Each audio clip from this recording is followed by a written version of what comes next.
तो ये तस्वीर आप देख सकते हैं, हरियाणा कुश्ती संघ के कोषाध्यक्ष बनाए गए हैं सुमित नरवाल। क्रिकेट से उनका पुराना नाता है, अब एकेडमी भी चलाते हैं। कोलकाता नाइट राइडर्स के लिए भी खेले हैं, भारत के लिए भी नीली जर्सी में वो खेलते हुए नजर आए हैं और मैन इन ब्लू में उन्होंने भारत के लिए अच्छा प्रदर्शन किया। अब उन्हें हरियाणा कुश्ती संघ का कोषाध्यक्ष बनाया गया है। हरियाणा के करनाल के वो रहने वाले हैं। तमाम खिलाड़ियों को आगे बढ़ाने की प्रेरणा वो देते हैं, उन्हें वो एक दिशा दे रहे हैं, क्योंकि क्रिकेट की एकेडमी भी चला रहे हैं। और आप देख सकते हैं कि तमाम लोग उन्हें फूल मालाएं पहनाकर यहाँ पर सम्मानित करते हुए नजर आ रहे हैं, क्योंकि अब सुमित नरवाल हरियाणा कुश्ती संघ के कोषाध्यक्ष भी बन गए हैं। और अगर बात की जाए राष्ट्रीय अध्यक्ष की, तो बृजभूषण शरण सिंह जी हैं, जो भारतीय कुश्ती संघ के अध्यक्ष हैं, सांसद भी हैं, वो कैसरगंज से। इसके अलावा रोहतास जी हैं, जो हरियाणा कुश्ती संघ के अध्यक्ष हैं। और सुमित नरवाल को अब हरियाणा कुश्ती संघ का कोषाध्यक्ष बनाया गया है।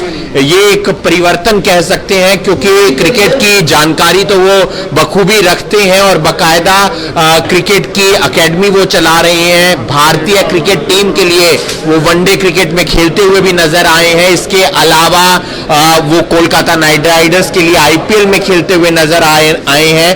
अब उन्हें हरियाणा कुश्ती संघ का कोषाध्यक्ष चुना गया है। एक तो करनाल के लिए ये बहुत बड़ी उपलब्धि है, और साथ ही साथ कुश्ती खिलाड़ियों के जीवन के अंदर, उनके खेल के अंदर वो किस तरीके से परिवर्तन लाने का प्रयास करेंगे, किस तरीके से कुश्ती खिलाड़ियों को मोटिवेट करेंगे, उनका मनोबल बढ़ाएंगे, ये भी जानने का प्रयास करेंगे। आप देख सकते हैं जो तमाम उनके साथी हैं, तमाम उनके जानकार हैं, तमाम उनके रिश्तेदार हैं, तमाम उनके साथ जुड़े हुए जो भी लोग हैं, वो यहाँ पर पहुंचे हैं और फूल मालाओं के साथ सुमित नरवाल का स्वागत किया जा रहा है। कोई बुके लेकर आया है, कोई माला लेकर आया है, और खुशी है तमाम लोगों को भी और सुमित नरवाल को भी, क्योंकि उन्हें हरियाणा कुश्ती संघ का कोषाध्यक्ष चुना गया है। आपको बता दें, हरियाणा के कुश्ती संघ के जो अध्यक्ष हैं वो रोहतास जी हैं, और भारतीय कुश्ती संघ के जो अध्यक्ष हैं वो बृजभूषण शरण सिंह जी हैं, जो सांसद भी हैं कैसरगंज से। और उन्हीं के आशीर्वाद से या उन्हीं की एक दिशा से अब हरियाणा कुश्ती संघ के कोषाध्यक्ष जो है वो सुमित नरवाल चुने गए हैं, जो हरियाणा के करनाल से आते हैं, और यहाँ पर फूल मालाओं के साथ उनका स्वागत किया जा रहा है। एक सवाल इनसे ये भी बनेगा कि जब क्रिकेट में वो धुरंधर रह चुके हैं, तो कुश्ती के अंदर आना किस तरीके से हुआ, आखिर ये बदलाव क्यों है, ये भी जानने का प्रयास करेंगे। और तमाम लोग यहाँ पर आप देख सकते हैं तालियों के साथ उनका स्वागत करते हुए नजर आ रहे हैं। क्या कुछ कहना चाहेंगे नरवाल जी, आपको कुश्ती संघ हरियाणा का कोषाध्यक्ष चुना गया है, क्या क्राइटेरिया रहता है और किस आधार पर आप कुश्ती संघ के हरियाणा के कोषाध्यक्ष चुने गए हैं? देखिए, एक बहुत बड़ी जिम्मेवारी मुझे मिली है। हरियाणा का नंबर 1 गेम है, हरियाणा का नहीं इंडिया का नंबर 1 गेम इस टाइम कुश्ती है। जो आप देखेंगे कहीं पे भी अगर जो कोई कंपटीशन हो रहा है वर्ल्ड लेवल पे, चाहे वो ओलंपिक्स हो, कॉमनवेल्थ हो, वर्ल्ड चैम्पियनशिप हो, हर जगह हमारी कुश्ती जो है इंडिया के लिए सबसे ज़्यादा मेडल जीत के ला रही है। तो बहुत ज़्यादा जिम्मेदारी मेरे ऊपर रहेगी, और सारे मेडल्स ख़ास तौर पे हमारे हरियाणा के लेके आते हैं पहलवान, तो और भी ज़्यादा हमारी जिम्मेवारी रहेगी कि उनका अच्छा देख रेख हम लोग कर सकें, उनको जो भी फैसिलिटीज़ और हम प्रोवाइड कर सकें, वो सब चीज़ों पे हमारा मेन फोकस रहेगा।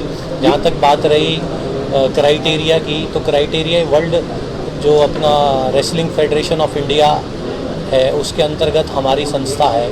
इसके चुनाव हुए थे, अभी 31 तारीख को हुई थी। इससे पहले जो एक वर्किंग कमेटी जो रेसलिंग को हरियाणा में देख रही थी, उसका जो कामकाज करने का तरीका था वो कहीं ना कहीं उसमें कमियां थी। तो उसको आपने पीछे मीडिया के माध्यम से न्यूज़पेपर में भी देखा होगा, 3 स्टेट्स की जो रेसलिंग बॉडीज़ हैं उनको स्क्रैच किया गया था रेसलिंग फेडरेशन ऑफ इंडिया की तरफ से। तो उनकी जगह फिर हम लोगों ने लिए। अब इसका चुनाव हुआ है, जिस चुनाव में हम लोग निर्विरोध चुन के आए हैं। क्रिकेट से कुश्ती, ये क्या कॉम्बिनेशन या ये किस तरीके का बदलाव, हालांकि फिटनेस दोनों में ज़रूरी है, लेकिन ये बदलाव किस तरीके से, क्रिकेट में आगे क्यों नहीं, कुश्ती में क्यों आगे? देखिए कहीं ना कहीं आप लोगों को भी ये समझना होगा कि मैं कुश्ती सिखाने के लिए नहीं आया हूँ। कुश्ती सिखाने का काम है वो कोचिज़ ही करेंगे, जो प्रोफेशनल कोचिज़ हैं वही करेंगे। मैं एक कुश्ती संघ में आया हूँ एज एडमिनिस्ट्रेटर। हमारा रोल जो रहेगा खिलाड़ियों की सुविधाओं का ध्यान रखना, उनको किसी तरीके की कोई परेशानी ना हो उसका ध्यान रखना, इस तरीके के जो टूर्नामेंट्स हम लोग करवाएंगे उसको अच्छे से ऑर्गेनाइज हों, प्लेयरों को आने जाने में रहने में किसी तरीके की परेशानी ना हो, ग्राउंड लेवल पे कहीं पे भी किसी तरीके की अगर जो कहीं किसी अखाड़े में एकेडमी में मैट की ज़रूरत है या और किसी सुविधाओं की ज़रूरत है, हमारा काम उन सब सुविधाओं को सुचारू करना है, फैसिलिटीज़ ग्राउंड लेवल पे लेके जाना, ये हमारा काम है। तो इसमें कोई ऐसा कोई बदलाव नहीं आप कह सकते कि मैं क्रिकेट से कुश्ती में कोचिंग के लिए आया हूँ, ऐसा कोई बदलाव नहीं है। मेरा प्रोफेशन जो है वो क्रिकेट ही है और क्रिकेटरों के साथ मैं हमेशा से पहले भी जुड़ा हुआ था, आज भी जुड़ा हूँ और आगे भी जुड़ा रहूँगा। 24/7 मैं क्रिकेटरों के साथ पहले भी जुड़ा हुआ था, अभी भी आप अगर जो देखोगे तो जिन्हें भी पता लगा है कि भाई आज इस तरीके का प्रोग्राम हो रहा है, मुझे उम्मीद नहीं थी कि सब लोग ऐसे आएंगे। मतलब बड़ा अच्छा भी लगा कि मेरे जूनियर जब मैं होता था, मुझे क्रिकेट सिखाने वाले, मेरे साथ पढ़ने वाले, मेरे साथ खेलने वाले, मेरे जूनियर क्रिकेटर या कुश्ती से जुड़े हुए सब लोग यहाँ पे आए हुए हैं। आज बड़ी खुशी हुई है मुझे ये सब देख के। तो अब मेरे ऊपर जिम्मेवारियाँ भी बढ़ गई हैं, 2-2 गेम क्रिकेट तो था ही, अब मुझे कुश्ती भी देखनी है, कुश्ती की जिम्मेवारी भी बढ़ गई है। जो कॉमनवेल्थ गेम्स होते हैं नरवाल जी, उसमें ना ये होता है कि इस बार जैसे शूटिंग और आर्चरी को नहीं रखा गया, और जहाँ तक मेरी जानकारी है कि अगली बार शायद जो जहाँ पर होने हैं वहाँ पर कुश्ती नहीं होगी, क्योंकि वो देश डिपेंड करता है जहाँ पर वो गेम्स हो रहे हैं। तो कुश्ती में भारत का वर्चस्व है, और अगर कुश्ती नहीं जाएगी तो फिर मेडल बहुत कम हो जाएंगे।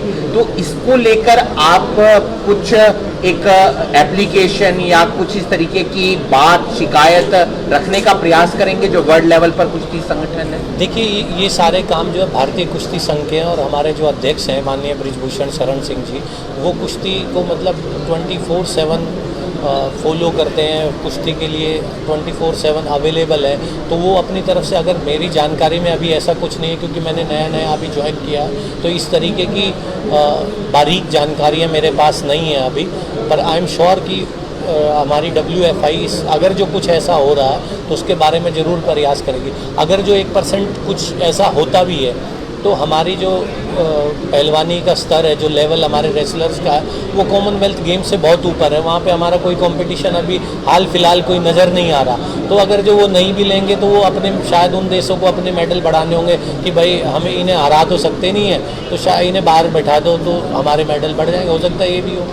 नरवाल जी बहुत अच्छे हरियाणा में खिलाड़ी हैं, बहुत गरीब हैं, लेकिन ऐसे में वो उभर नहीं पाते हैं, तो आप उनके लिए क्या सहायता कर सकते हैं? देखिए जिस भी तरीके की सहायता, चाहे वो हरियाणा सरकार के माध्यम से उनसे बात करके मिल के या WFI से बात करके मिल के, जो भी हम अपनी तरफ से बेस्ट कर पाएंगे। मैं अपनी पर्सनल इंडिविजुअल कैपेसिटी में भी जो कर पाऊँगा, अभी सारे अखाड़े से जुड़े हुए लोग करनाल के यहाँ मेन बैठे हुए हैं, मुझे अभी पता लगा है, तो इनसे बैठ के मैं इनकी सारी बातें समझूंगा और उसके बाद फिर जो भी हमसे बेस्ट हो पाएगा वो हमारा कुश्ती में लाने का, मेरे को आने का पर्पज़ भी यही है कि खिलाड़ियों तक बुनियादी सुविधाएं हम एटलीस्ट पहुंचा पाएँ।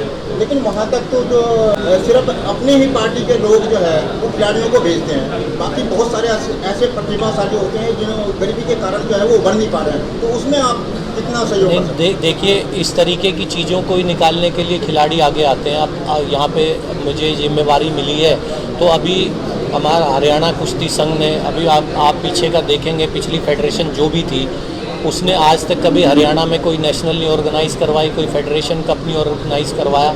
जो हमारी हरियाणा कुश्ती संघ अभी बनी है, नई गठित हुई, अभी मेरे ख्याल हमें 8 दिन हुए हैं, और हमने अभी 24, 25 और 26 तारीख को हम लोग रोहतक में फेडरेशन कप का आयोजन कर रहे हैं, जिसमें पूरे देश से टॉप की जो 8 स्टेट हैं उसके पहलवान आके लड़ेंगे।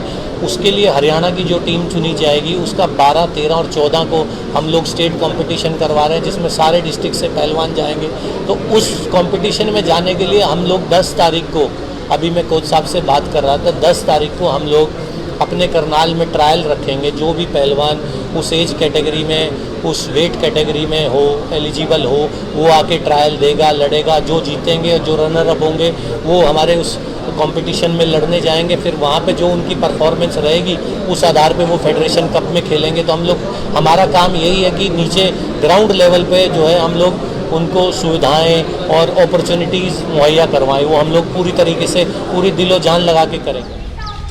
सुमित नरवाल, जिन्होंने क्रिकेट में भी अपनी धूम मचाई और अब कुश्ती संघ हरियाणा के वो कोषा अध्यक्ष चुने गए हैं। अब उनसे सवाल किया गया कि आपका बैकग्राउंड तो क्रिकेट का है, लेकिन कुश्ती में ये कैसा कदम? तो उन्होंने कहा कि मैं कुश्ती बच्चों को सिखाने के लिए कोच के तौर पर नहीं आ रहा, बल्कि बच्चों तक, खिलाड़ियों तक बुनियादी सुविधाएं पहुंचे, खिलाड़ी कुश्ती के खेल में आगे पहुंच सके, उन्हें परेशानी ना हो, मैट की समस्या है तो मैट की समस्या दूर हो, और जो बुनियादी समस्याएं होती हैं उनका जड़ से निवारण करने के लिए मैं कुश्ती संघ हरियाणा में आया हूं। कुश्ती संघ हरियाणा के वो कोषाध्यक्ष चुने गए हैं। अध्यक्ष इस समय रोहतास जी हैं, और कॉमनवेल्थ गेम्स में हमने देखा है, चाहे बजरंग पूनिया हो, चाहे साक्षी मलिक हो, उन्होंने बर्मिंघम में लठ गाड़ दिया है, और हरियाणवी जैसे ही आ गए और वैसे ही वहां पर छा गए हैं। और भारत कॉमनवेल्थ गेम्स में कुश्ती से लेकर बाकी खेलों में भी अच्छा कर रहा है। उम्मीद कर रहे हैं एक खिलाड़ी दूसरे खिलाड़ियों की समस्याओं को समझेगा, और जो राजनीति होती है संघ के अंदर, वो उस राजनीति से परे हटकर ये काम करेंगे। इस वीडियो को आप ज्यादा से ज्यादा शेयर कीजिए, और बाकी तमाम खबरों के लिए आप जुड़े रहिए करनाल ब्रेकिंग न्यूज के साथ। नमस्कार।